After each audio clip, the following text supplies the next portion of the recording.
참 이렇게 시간이 안 가는지 정말 버스 안에서 going 이불 속에서 going going은 언제나 너에게 going Let's go!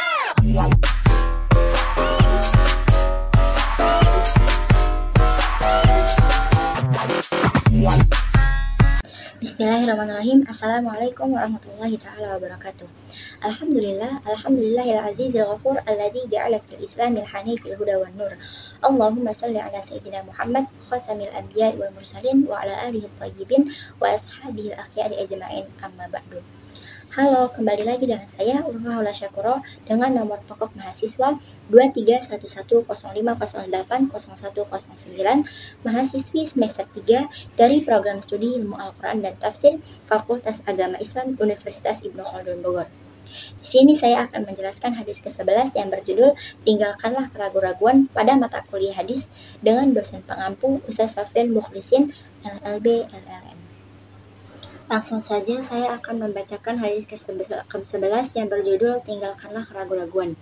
An Abi Muhammad al-Hasan ibnu Ali Abi Talib sibati Rasulullah sallallahu alaihi wasallam wa raihanatihi radhiyallahu anhuma qala hafidtu min Rasulillah sallallahu alaihi wasallam da' ma yaribuka ila ma yaribuka rawahu Tirmizi wan Nasa'i wa qala Tirmizi hadisun hasanun sahih. Dari Abu Muhammad Al-Hasan bin Ali bin Abu Talib, cucu Rasulullah Sallallahu Alaihi Wasallam dan kesayangan beliau radhiyallahu anhuma, ia berkata, aku telah hafal dari Rasulullah Sallallahu Alaihi Wasallam, tinggalkanlah sesuatu yang meragukanmu kepada sesuatu yang tidak meragukanmu. Hadis riwayat Tirmizi dan Nasa'i. Tirmizi berkata ini adalah hadis hasan sahih.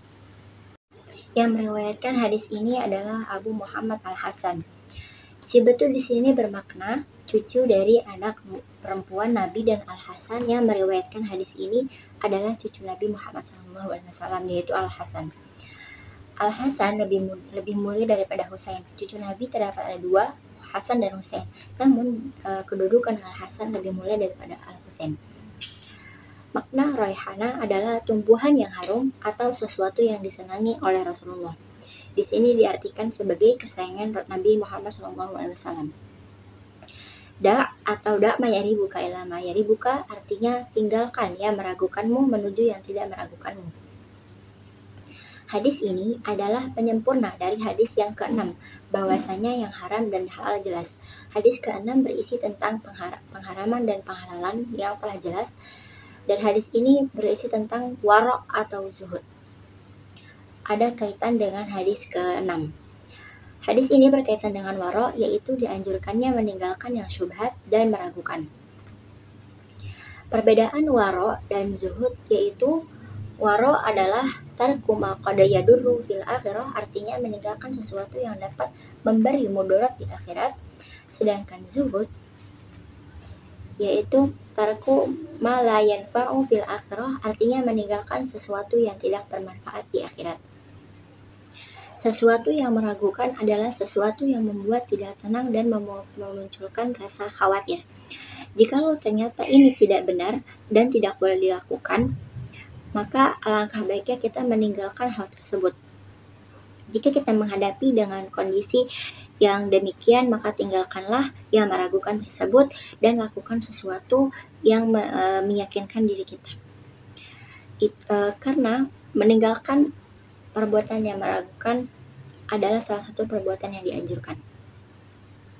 Dan apabila kita melakukan hal yang meragukan, itu termasuk dalam perbuatan tercela. Menurut para ulama, zuhud kedudukannya lebih tinggi daripada wara'. Dan pembahasan di sini tentang wara', yaitu meninggalkan yang meragukan. Telah jelas perbedaan wara' dan zuhud. Apabila wara' itu meninggalkan yang meragukan. Berikut adalah bentuk-bentuk atau contoh meninggalkan sesuatu yang meragukan. Di sini kita akan membahas contoh-contohnya. Yang pertama, meninggalkan muamalah maliyah atau muamalah harta yang meragukan. Jadi berkaitan dengan jual beli atau tentang harta yang meragukan. Itu alangkah baiknya kita tinggalkan. Contoh yang kedua yaitu meninggalkan perselisihan ulama dengan memilih pendapat yang lebih berat jika meragukan. Ini pada zaman para sahabat atau para tabi'in. Yang ketiga, pengalaman kaidah al-yakin la yazullu bisyak, atau keyakinan tidak bisa dikalahkan oleh keraguan.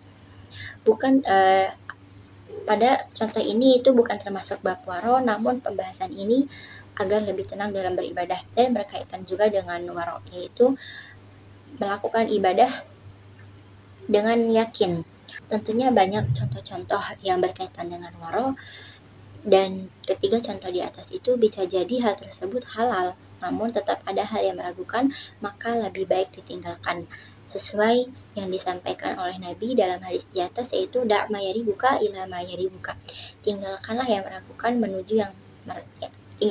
meragukan menuju yang tidak meragukanmu. Isi kandungan di sini ada 3. Yang pertama, konsep keyakinan. Rasulullah mengajarkan agar menjauhi hal-hal yang menimbulkan keraguan, baik dalam ucapan, perbuatan, maupun keputusan. Seseorang dianjurkan untuk memilih hal yang lebih pasti dan jelas agar hati merasa tenang. Yang kedua, ketenangan hati. Keyakinan membawa ketenangan, sementara keraguan menimbulkan kegelisahan. Ini mencerminkan pentingnya memilih jalan yang membuat hati tenang dan tidak was-was, baik dalam urusan dunia maupun agama. Dan yang ketiga yaitu prinsip kehati-hatian. Dalam fikih, prinsip ini digunakan dalam mengambil keputusan atau ketika menghadapi perkara syubhat, atau yang artinya samar-samar. Jika sesuatu tidak jelas hukumnya, sebaiknya dihindari untuk menjaga kesucian ibadah dan keimanan. Tentunya hadis ini bisa kita aplikasikan dalam kehidupan sehari-hari. Pertama itu dalam transaksi keuangan, yaitu pilih yang bebas dari unsur riba atau gharar, ketidakjelasan. Yang kedua dalam berbicara, menghindari ucapan yang bisa menimbulkan fitnah atau kesalahpahaman. Dan yang ketiga dalam hal beribadah, pastikan dalam melaksanakan sesuai dengan tuntutan agar tidak ada keraguan dalam penerimaannya. Hadis ini juga menuntun umat muslim untuk menghadapi sikap kehati-hatian dan meninggalkan hal-hal yang bersifat abu-abu atau meragukan demi menjaga integritas diri. Hadis ini juga mengajarkan ketegasan dalam memilih kebenaran dan menjauhi keraguan sebagai wujud ketakwaan kepada Allah Subhanahu wa taala. Baik, itu adalah pembahasan dari hadis ke-11 yang berjudul tinggalkanlah keraguan-raguan. Semoga kita semua dapat dihindari dari sifat tersebut dan senantiasa Allah beri petunjuk untuk mendapatkan keyakinan. Semoga apa yang saya sampaikan bermanfaat bagi kita semua. Kurang lebihnya mohon dimaafkan apabila ada salah kata atau salah dalam penyampaian materi. Wabillahi taufiq wal hidayah, waridha wa inayah. Saya Urfaula Syakura pamit undur diri. Wassalamualaikum warahmatullahi wabarakatuh.